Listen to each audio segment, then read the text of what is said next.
China. China. China. China. China. China. China. China.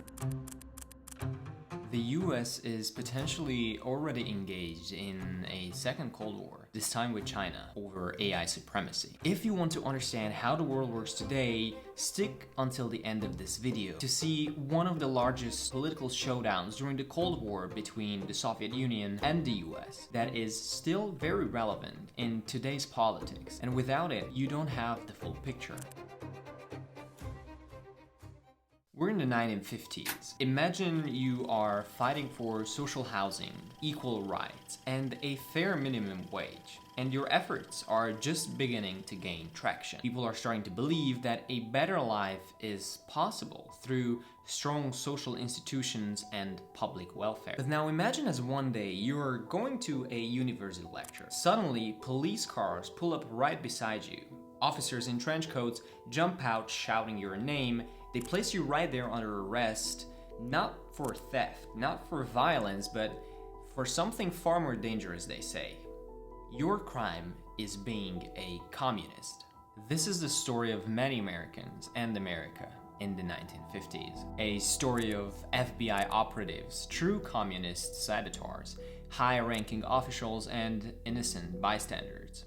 Today, we're talking about McCarthyism and what it means in today's America. Interestingly enough, the story of McCarthyism doesn't start with McCarthy. To understand things, we need to go back and look at the United States before and after World War II. In 1919, the US was devastated economically. On top of it, it was struck by labor strikes and anarchist bombings. The success of the Bolshevik Revolution in Russia ignited fear and started the political witch hunt. The so-called Palmer raids swept across the country, leading to mass arrests and deportations of suspected radicals. The irony was that many of those detained were simply immigrants with no ties to communism. It's fair to remember, I think, here that immigrants or other minority groups are always great scapegoats to target amidst uncertainty. We may have seen something similar like this. To be fair, there is no place also to praise the Communist Party of America because they don't really deserve it. Their direct connection with Moscow, receiving directives, participating in the Comintern, and honestly their direct goal to overthrow the US government, replacing it with the dictatorship of the proletariat, made them a prime suspect from the beginning. After the first Red Scare, they were forced to go underground. Fast forward to the 1930s. The Great Depression devastates America. Unemployment is soaring. Bread lines stretch for blocks, and many are losing faith in the American dream. History proves that dictatorships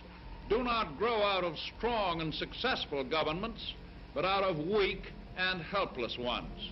President Franklin Delano Roosevelt, in an effort to save the country from further economic devastation, introduces his program, the New Deal, a series of initiatives aimed at reviving the economy, creating jobs, and lifting people out of poverty. Suddenly, the American Communist Party sees an opportunity and comes out of its cocoon. With the support of the Roosevelt administration, a variety of labor unions, representative boards, and institutions are born every day, paving an optimistic way for those on the left, including communists. And while the New Deal may have been a lifeline for many struggling Americans, for some on the political right, it was literally a red flag. To them, Roosevelt's policies were less about recovery and more about a creeping socialist agenda. As labor unions grew stronger, conservatives and the Republican Party began to see the specter of communism lurking behind every social reform. Enter J. Edgar Hoover. As the head of the FBI, Hoover was convinced that America faced an existential threat, not just from foreign enemies, but from an enemy within. Hoover viewed communists as a direct threat to the American democracy, determined to overthrow the government. Under his direction, the FBI began building extensive files on anyone suspected of leftist sympathies. Labor leaders, social activists, intellectuals, no one was safe from the Bureau's watchful eye. Then came 1939. As the world teetered on the brink of war, the Molotov-Ribbentrop Pact shocked the world. Nazi Germany and the Soviet Union, two ideologically opposed regimes, signed a non-aggression pact, effectively dividing Eastern Europe between them. For the American Communist Party, which had loyally followed Soviet directives, this was a devastating blow. The pact between Hitler and Stalin was a turning point. Many Americans who had been sympathetic to communism felt betrayed. Membership plummeted, and the CP's leaders struggled to justify their allegiance to the Soviet Union. Despite this setback, Hoover's FBI remained vigilant. For him and many conservatives, the communist threat was ever present. The idea of the enemy within became a powerful tool, one that would soon be used not just to target actual subversives, but anyone who challenged the status quo.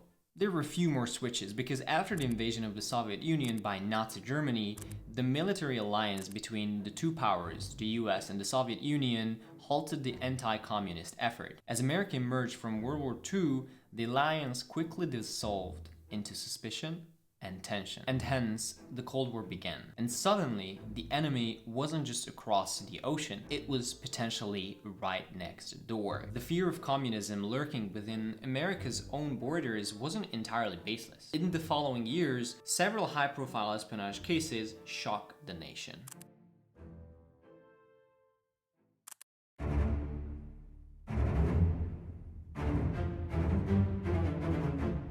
One of the most infamous cases was that of Julius and Ethel Rosenberg, who were arrested in the 1950s on charges of passing atomic secrets to the Soviet Union. The trial captivated the nation and ended with both being sentenced to death. A shocking verdict that sent a chilling message. Even American citizens can betray their own country. It wasn't only the Rosenbergs. Earlier, during the Manhattan Project, Soviet spies like Klaus Fuchs and others managed to infiltrate one of America's most secretive operations. These legitimate cases of espionage gave weight to the fear of communism infiltrating American institutions. But as the Cold War intensified, so did the paranoia.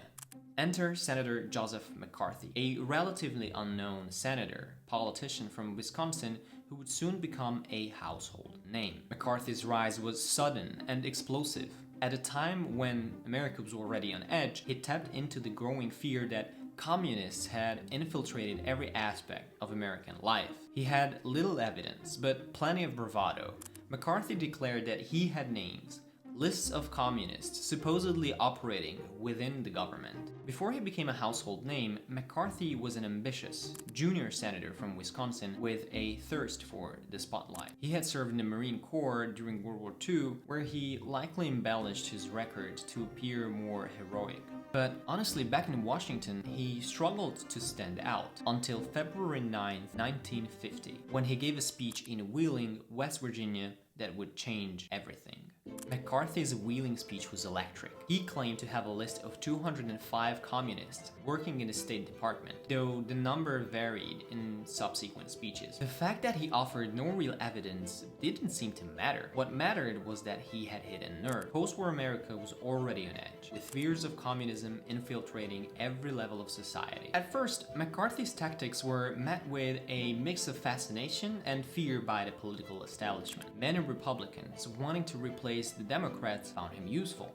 Accusing the Truman administration at that time of being soft on communism helped the GOP gain momentum. But behind the scenes, even his allies were wary of the monster unleashed. And we already talked about this in the previous videos, but the media, meanwhile, found itself caught in a dilemma. McCarthy's accusations made for sensational headlines and sold newspapers. But many journalists struggled with how to cover a man who was more interested in spectacle than truth. His charm and bombast made him a media darling, until it became clear that he was willing to destroy lives with little evidence. What raised him up eventually took him down. And shortly, we'll see how McCarthy's relentless pursuit of communists reached its breaking point, leading to the televised Army-McCarthy hearings that would expose him for what he truly was. A man driven more by ambition than by genuine concern for American society.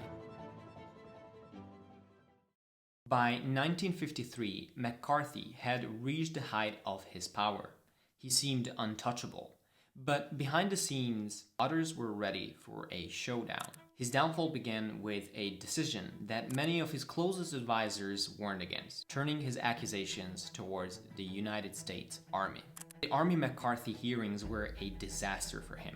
Televised for millions to see, they exposed him as a bully who had little evidence to back up his claims.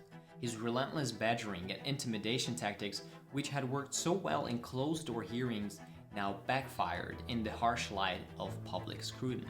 The turning point came when Army Counsel Joseph Welch, tired of McCarthy's attacks, delivered a devastating blow.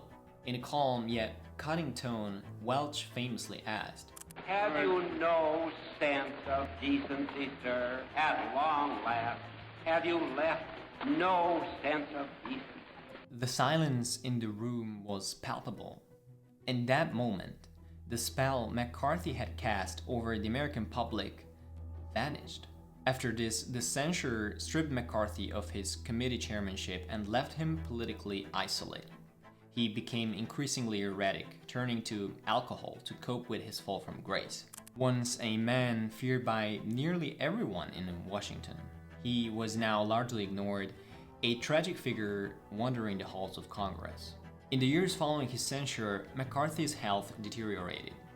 The man who once commanded the nation's attention was now a shadow of his former self.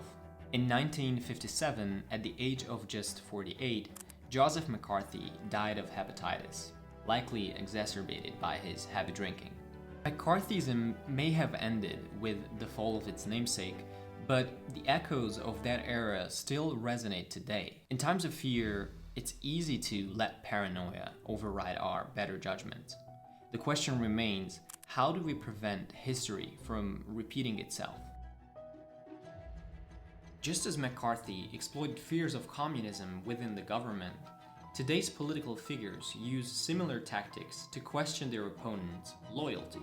Social media has become today's courtroom, where accusations go viral in seconds and lives can be ruined with a single tweet. Just like the televised Army versus McCarthy hearings exposed his tactics, today we see public figures weaponizing platforms to sow distrust. As the echoes of McCarthyism resurface, we must remember its lesson: the importance of evidence, due process, and above all, the safeguarding of civil liberties. The challenge for modern America is clear: to resist the urge to scapegoat and to remember that dissent is not the same as disloyalty. The question isn't whether McCarthyism could happen again, but whether we have the courage to prevent it from happening today. Thank you for watching, and don't forget to like and subscribe for more historical deep dives. I'm going to soon transition into talking more about philosophy and its modern application, how we see current affairs unfolding. And as always, I was your host Matt, and you were watching The Y Club.